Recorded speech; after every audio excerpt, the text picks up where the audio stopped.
One interesting aspect of what's happening now is the increased use of artificial intelligence, both in the scientific study, but also in platforms like Facebook, Google, Google Maps, and so on. So people often do not realize that the news feed that they're seeing is basically an AI, artificial intelligence, that is just working hard to keep them engaged as much as possible, right? So in a way, by interacting with Facebook, they're interacting with artificial intelligence. Which is an interesting thought, because very often people would ask me, hey, so when am I going to start interacting with robots, right? I'm like, you're interacting with robots for quite some time already. You just don't realize that, right? That what you see on Facebook is basically a product of an artificial intelligence trying to make you happy and make you engaged. And now this has far-reaching consequences. Let me give you an example. Many people say, hey, you know, like tools are never bad or good. They're morally neutral. Take a knife. Knife is not bad or good. It's just humans that can use knife for bad or good purposes. Now, interestingly, people were saying the same thing about artificial intelligence. They would say, hey, artificial intelligence cannot be evil. It's just that the human user of artificial intelligence can be evil and can leash out artificial intelligence to do evil things. But it's not true. Artificial intelligence can, in fact, be evil regardless of the intentions of its administrators. Let me give you an example. When you set up an artificial intelligence system, you give it a goal, right? So if I'm Facebook, I will set my artificial intelligence system to keep users engaged and, well, maximize more my advertising revenues as well, right? So I set up this very complicated AI system that basically optimizes your experience as a user, suggests friends to you, suggests content to you or on your newsfeed, you know, shows you relevant adverts and so on. And the goal of this AI system is to keep you engaged. Now, the very reason that we use artificial intelligence is that because the tasks that the artificial intelligence is dealing with are too complicated for humans to deal with on our own, right? So you could imagine hiring millions of editors that would sit down and try to optimize, you know, your Facebook experience for you, right? Pick, you know, just the stories for you. But obviously, this is just not doable. So what we're having here, we replaced potential human editors with AI that has a goal of keeping you engaged. Now, the problem is that the goal might be morally neutral or positive, like keeping you engaged with Facebook, but the ways of achieving this goal, AI develops on its own. So no one really tells exactly AI how to keep you engaged. And AI will come up with ways of its own. Now, the problem is that those ways might be ethically questionable. Fake news, for instance. We had this epidemics of fake news on Facebook. Why? Because AI recognized that if it shows you this content, then you will basically be engaged in it. You'll be like, oh my God, this story is crazy, and people would comment, and some people would say that's true, some other people would say, oh, that's rubbish. So basically what happened, that AI boosted user engagement. It realized in an excellent way the goals that its designers, you know, asked it to achieve, but achieved it in ways that, you know, humans would probably see as potentially unethical.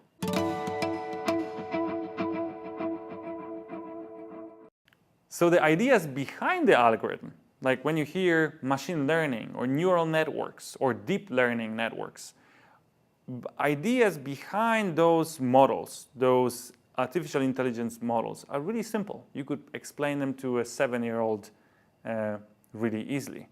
But what happens is that those very simple rules that are used to create those models, which are basically just, very often this is just multiplication and addition that are being used to build those predictive models. But then when you add up millions of elements in your equation, or even hundreds of elements, honestly, in your equation, it's very easy for a computer to work with. It's completely impossible for a human being to comprehend. Which creates an interesting situation in which you have individuals and societies making decisions based on what AI told them to do without having an understanding why this decision has been made. Google Maps. You drive to work in the morning. Google Maps tells you how to go there. You kind of don't really question the machine anymore. You know that it's way better than your friends, neighbors, and partners in telling you how to beat the traffic. Now, how this algorithm works exactly, we know what are the rules driving this algorithm, but how exactly the decision for you has been made, this might be already beyond human comprehension.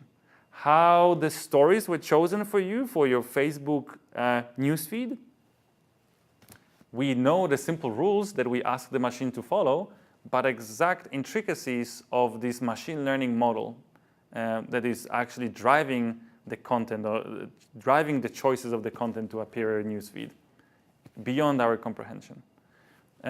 We have now computers analyzing X-rays in order to detect cancer and suggest the best treatment. And we know that those computers are more accurate than doctors at making those decisions. And we have very limited understanding why exactly this particular decision has been made. Well, you can ask the model will be like, hey, this is really simple. Here is 1 million numbers that drove me to make this decision. Can a human being comprehend, 1 million or even, 100 numbers simultaneously? Our brains did not evolve to work in this way.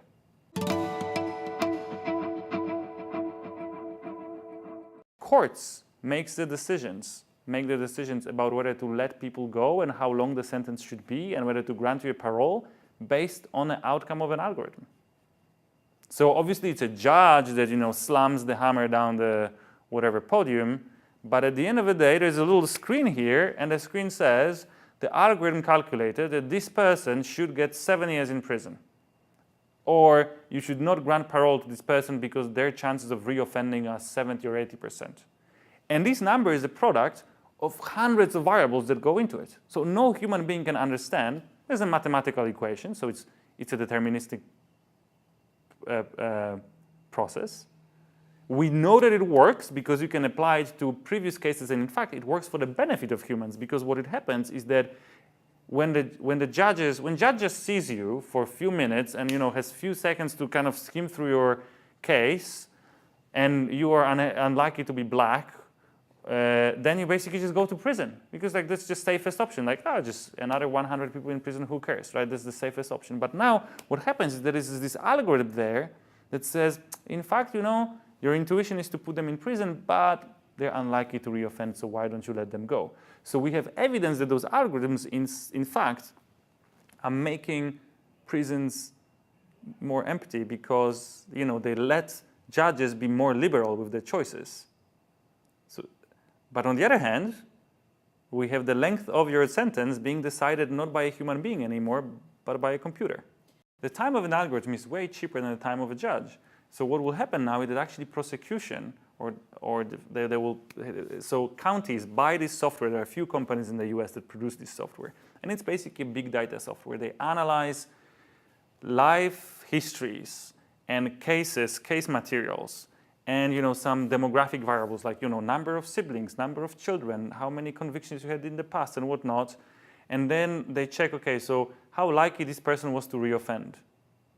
And you build this huge statistical model, and it basically says, okay, a person that has 3 siblings and did not have this offense in the past or whatnot, is unlikely to reoffend, so why don't you let them go? And the prosecutor will actually give it to the judge. It's kind of printed out of this certified, accepted in a given jurisdiction computer program, and the judge will be like, okay.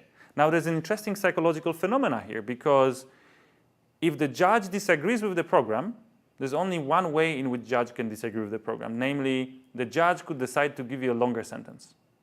Because now imagine no human being would risk saying, oh, software says this person is likely to reoffend, I will let them go. Why? Because then the judge takes a responsibility for shortening the sentence against the advice of the computer overloads, which basically means that you don't have judges disagreeing with the algorithm, because why would they take this responsibility? If the person reoffends, they can always say, look, according to the model, it was unlikely to happen. I just follow the advice of the model. But if the model says this person is going to reoffend and judge lets you go, and then someone comes after you and says, hey, why did you let this guy go? What did you say? You acted against what the algorithm said. So literally, we have cases of freedom and imprisonment decided now by a mathematical formula that no one understands, because people don't understand how those formulas work. It's highly disappointing, but the fact is that humans are just no better judges of each other than algorithms are, and if anything, algorithms are better judges of us than humans are, because algorithms are not sexist, are not racist, are not ageist, and are basically not biased against you. Right? We have so much evidence. If you have a black defendant and a white defendant, exactly the same history, black just basically will always get a larger sentence. Now for a computer, it will not happen, because computer doesn't care about the color of your skin. So you could argue that basically employing algorithms in such cases, and we have a lot of evidence, actually lowers the sentence length and lowers the reoffending rates. So it's great for the society and great for the defendants. The problem that I have with it, and I don't know how to solve it, is that we follow those decisions and we have no idea how those decisions have been made.